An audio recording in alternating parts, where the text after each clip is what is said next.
ओम नमो भगवते वासुदेवाय नमः। जय श्री कृष्णा। दोस्तों, आज के वीडियो में आपको कामदा एकादशी व्रत की विधि, नियम और कथा बताने वाली हूँ। कहा गया है कि एकादशी व्रत को व्रतों का राजा कहा जाता है। अगर जो कोई भी व्यक्ति एकादशी व्रत को करता है, उसके समस्त पाप नष्ट हो जाते हैं। अंत में विष्णु लोक की प्राप्ति होती है। एकादशी व्रत सबसे श्रेष्ठ व्रत माना जाता है। यह 3 दिन का होता है। दशमी, एकादशी और द्वादशी। दशमी के दिन से प्रारंभ होता है। एकादशी को व्रत किया जाता है और द्वादशी को उसका पारण किया जाता है तथा नियम धर्म का पालन किया जाता है। कामदा एकादशी चैत्र शुक्ल 11 एकादशी को कामदा एकादशी के नाम से संबोधित किया जाता है। जिस प्रकार अग्नि अपने तेज से सभी प्रकार की वस्तुओं को जलाकर नष्ट कर देती है, उसी प्रकार कामदा एकादशी भी तेज युक्त होती है। इस व्रत के प्रभाव से व्रती के सभी प्रकार के जाने अनजाने भयंकर पाप भी नष्ट हो जाते हैं तथा पुत्र पौत्र आदि प्रदायिनी सभी प्रकार के मनोकामना पूर्ण करने वाली होती है। इस दिन भगवान त्रिलोकीनाथ की पूजा मानसिक तौर पर करनी चाहिए, हवन करना चाहिए तथा 2 लौंग का साकार लेना चाहिए। कामदा एकादशी की व्रत कथा इस प्रकार है। भगवान कृष्ण बोले, युधिष्ठिर, चैत्र मास के शुक्ल पक्ष की एकादशी का नाम कामदा है। इसका महत्व राजा दलीप ने गुरु वशिष्ठ से पूछा था।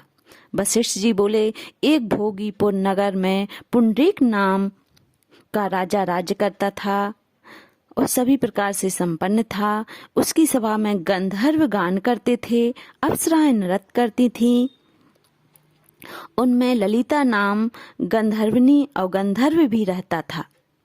उसका परस्पर अति प्रेम था। एक दिन राज्यसभा में ललित गंधर्व गान कर रहा था। ललिता उसके सामने थी। उसकी स्मृति में गाना अशुद्ध गाने लगा। किसी ने राजा के सामने चुगली कर दी। राजा क्रोध से जल उठा। ललित को बुलाकर कहा, तुमने मेरी सभा में स्त्री की स्मृति कर अशुद्ध गाना गाया है।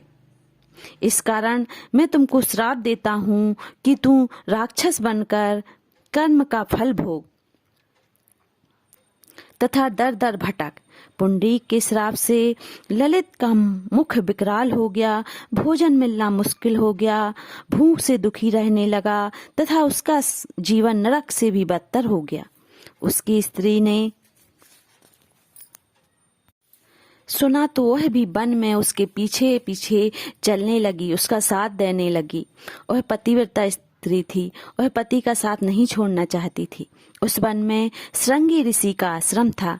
ललिता ने मुनि की शरण में जाकर पति के उद्धार का उपाय पूछा। मुनि से प्रार्थना की कि ऐसा कोई उपाय बताइए जिससे मेरे पति इस योनि से मुक्त हो सकें।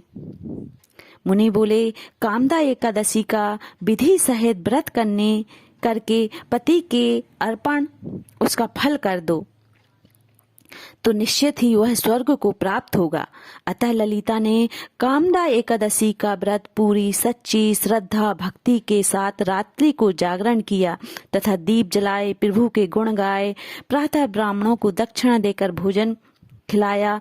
फिर उनकी परिक्रमा कर पद पद से अश्वमेध यज्ञ का फल प्राप्त किया। ब्राह्मणों के सामने पति के अर्पण संकल्प कर दिया। उसी समय वह राक्षस योनि से छूटकर अपनी पत्नी सहित स्वर्ग को चला गया। जो कोई भी कामदा एकादशी व्रत को सच्ची श्रद्धा भक्ति के साथ करता है, वह अंतलोक में विष्णु लोक को प्राप्त होता है और सभी सुखों को भोगता है। इस दिन